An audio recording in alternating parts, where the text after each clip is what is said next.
Hello મિત્રો, રાધે રાધે. તો તમારું સ્વાગત છે મારા નવા વ્લોગમાં. તો બધી જગ્યાએ અત્યારે વરસાદનો માહોલ જામી ગયો છે. બધે જ્યારે વરસાદ ચાલુ જ છે. અમારા પાલનપુરમાં બી વરસાદ બંધ થવા નામ નથી લેતો. તો હું ગરમ પાણી પી રહી છું, કેમ કે ગળામાં તકલીફ થઈ ગઈ છે, તબિયત બી થોડી વીક લાગે છે. તો દેખો વરસાદ મેઘરાજા તો બંધ થવાનું નામ નથી લેતા. તો બસ મુઠિયા હતા, તો મુઠિયા અને ચાનો નાસ્તો કરવા બેસી ગયા છીએ અમે. મારા બબુ ગયા નોકરી અને હું લાલાની સેવા કરવા બેસી ગઈ હતી. તો વરસાદ પડે છે એટલે લાલાને થોડા હેવી વસ્ત્ર પહેરાવું છું.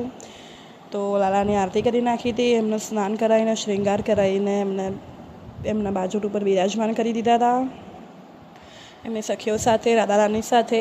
તો બસ પછી કપડાં ધોઈને નીતરતા કરીને હું બેસી ગઈ હતી કોલિંગ કરવા માટે, કેમ કે અત્યારે વરસાદના મોસમમાં કપડાં સુકાતા નથી. તો દેખો જે કાલના હતા હવાયા એ કપડાં અંદર ઘરમાં લાવીને ખાટલા ઉપર નાખ્યા, અને જે ભીના હતા એ થોડા નીતરતા કરીને બહાર દોરી ઉપર નાખી દીધા છે.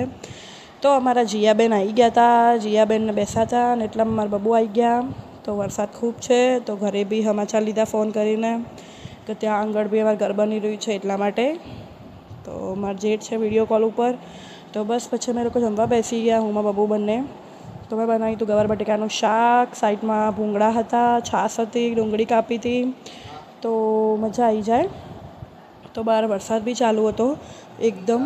તો પછી તમે જોઈ શકો છો કે હું બેસી ગઈ હતી વાસણ ઘસવા માટે. તો વરસાદ આવી રહ્યો છે, તો હું અત્યારે રેનકોટ પહેરીને વરસાદ પર વાસણ ઘસી રહી છું. તો બસ અમે પછી જમી કરીને બેસી ગયા હતા. મારા બાબુ ફોન જોઈ રહ્યા હતા અને અમે લોકો વાસ્તવમાં બાબુ વરસાદ ચાલતો હતો એટલે હજુ નહોતા ગયા. થોડો વરસાદ બંધ થાય એટલે દેખો કેવો તડી માર પડી રહ્યો છે ને, અને અમે લોકો ચા પી રહ્યા હતા. આવા વરસાદમાં મજા આવી જાય ગરમા ગરમ ચા પીવાની. તો મારી તબિયત ઠીક નથી, મારા મોઢા ઉપર જોઈને તમને ખબર પડતી હશે, તાવ ને કળતરને. તો હું કોલિંગ કરતી હતી સૂતા પણ વધારે કોલિંગ ના થયા, કેમ કે તબિયત બહુ જ વીક હતી. તો મારા બાબુ વિડીયો ઉતારી રહ્યા હતા. તો તમને મારા મોઢા ઉપર જોઈને હું વરસાદમાં પહેલાં પલળ્યા હોય ને એટલે થોડું આમ ઠંડી ચડી ગઈ હતી, તાવ હતો ને એવું બધું હતું. તો બી શું છે કે કામ કરવું પડે. તો દેખો પછી ખાટલા ઉપર તો ના મજા આવી, તો મેં કીધું દોરી બાંધી દો ભાઈ, આવી રીતના ના ચાલે.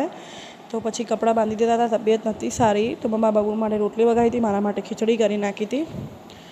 તો બસ હવે અમે જમવા બેસી જઈશું. કામ વામ પતી ગયું છે, લાલાને બી સુવાડી દીધા છે, બહાર વરસાદ બી ચાલુ છે અને અમારી પથારી પણ થઈ ગઈ છે. અને હવે અમે કૂતરા પાથરીએ છીએ, બિકોઝ હવે ઠંડી લાગે છે એટલા માટે. ઉનાળામાં શું નહોતા પાથરતા, કેમ કે ગરમી લાગે એટલા માટે. તો બસ હવે આજના માટે આટલું. મારો બ્લોગ ગમે તો લાઈક કરો, શેર કરો, કોમેન્ટ કરો. રાધે રાધે. સબસ્ક્રાઈબ કરો.